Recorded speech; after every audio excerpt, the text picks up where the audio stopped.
Enjoyed the show last night, Mr. Anderson. Oh, thanks. Working on your next episode, are you, Mr. Anderson? Looks like it.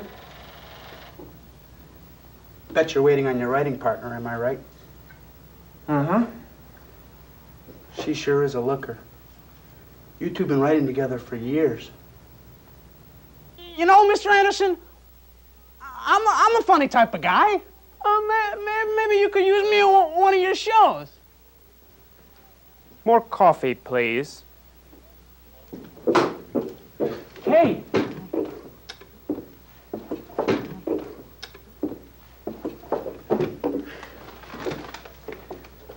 You're late. I was worried. Well, what do you want me to do? Punch a clock? I'm starving. Can I take your order?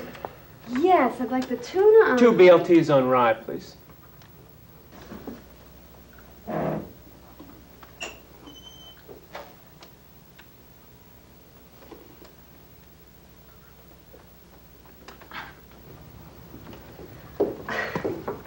I was reading what you wrote. Oh, yeah?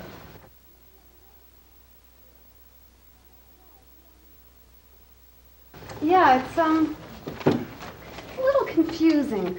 Frankly, it's shop-worn. Trite's the word that comes to mind. It's the worst piece of garbage I've ever read in my life. Who are you trying to kid, buddy? You call yourself a writer? I'm insulted. It's boring. It's worse than boring. It's dated dreck. Sloppy swill. I mean, a mongoloid, mentally retarded Pekingese dog could have scrawled it better with his toenails, buddy. Well, I'd just like to make a little change right here. Nothing major, of course, just that. Changes? Changes? Why are you always making changes in things that I write? This is brilliant. It's my 7th revision. That's it. Look. Every time I want to make a little change in something that you've written, you act as if it's the end of the world, or like I want to rewrite the Bible. I've had it. Get yourself a new partner, and don't bother calling me. Will there be anything else, sir? There goes the only girl I ever loved. I'm sorry, I didn't quite understand that. Listen, pal, what I say to my lady friend is strictly private. Hey, you've been writing everything down. Who the hell are you? Who the hell? What are you doing? Hey!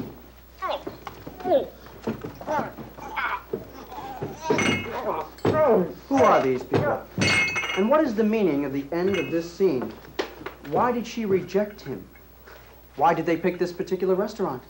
How come the sandwiches took so long to arrive? And isn't it just a little gross to stick a knife into a man's chest?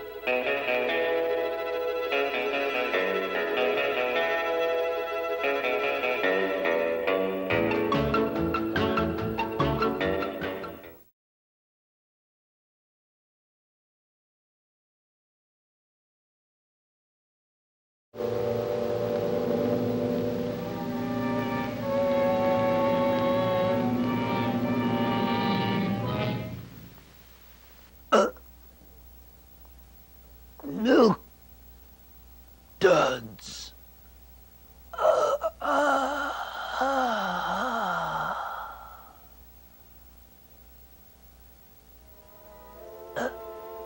What were Ogerstein's last words? Do you remember, boys? See you later.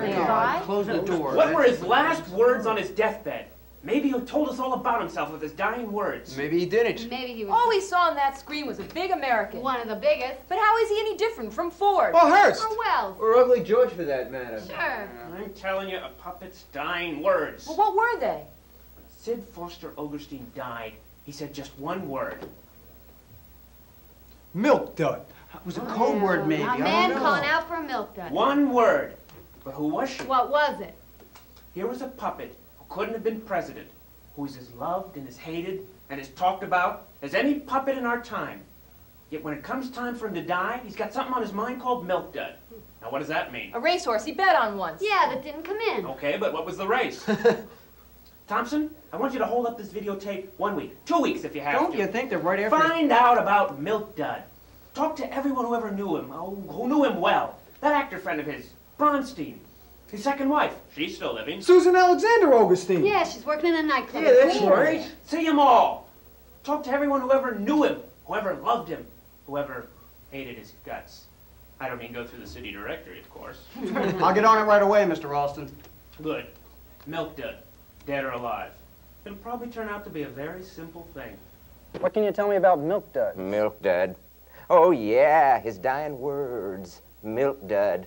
Oh, yeah, I saw that on his cable show, but I never did believe everything I saw on cable. Anything else? I could tell you about the first Mrs. Sid Ogerstein, Emily. She and I, What was she like? fantastic. She was great. She did things nice girls don't even talk about. Oh, she was just like every other girl except better. You know what I mean? Huh? Huh? You get my drift? Yeah. Well, she did her best, and Sid did his best, and they both did their best. And after a few months, they didn't see much of each other except at breakfast. It was a marriage, much like any other marriage. Sydney, You're beautiful. I can't be. Yes, yes, you are. You're very, very beautiful. I've never been to 6 parties in one night before. I've never been up this late. Oh, it's just a matter of habit. Well, what do you suppose the servants will think? They'll think we enjoyed ourselves. Dearest, Didn't we? I don't see why you have to go straight off to the studio.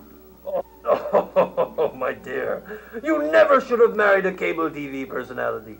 They're worse than sailors. I absolutely adore you. Well, even cable TV personalities have to sleep. I'll call up Bronstein and have him put off my appointments till noon. What time is it? Oh, I don't know. It's late. It's early.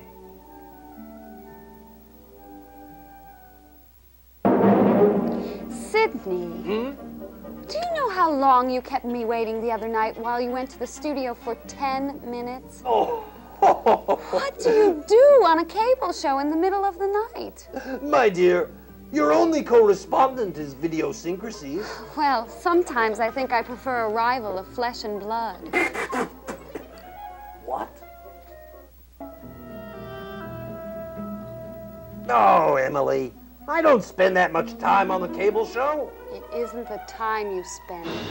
It's what you broadcast. Attacking the president. Oh, you mean Uncle Ron? I mean the president of the United States. Well, he's still your Uncle Ron, and he's still a bumbling, greasy-haired actor Sydney! who's letting a pack of right-wing, born-again goofballs run his administration. Why this whole economic crisis? He's still the president of the United States, Sydney, not you. Well, that's a mistake that will be corrected. Your Mr. Bronstein sent Junior the most incredible atrocity yesterday. I simply cannot have it in the nursery. Mr. Bronstein is apt to pay a visit to the nursery every now and then. Does he have to? Yes. Honestly, Sydney, people will watch What I tell them to watch.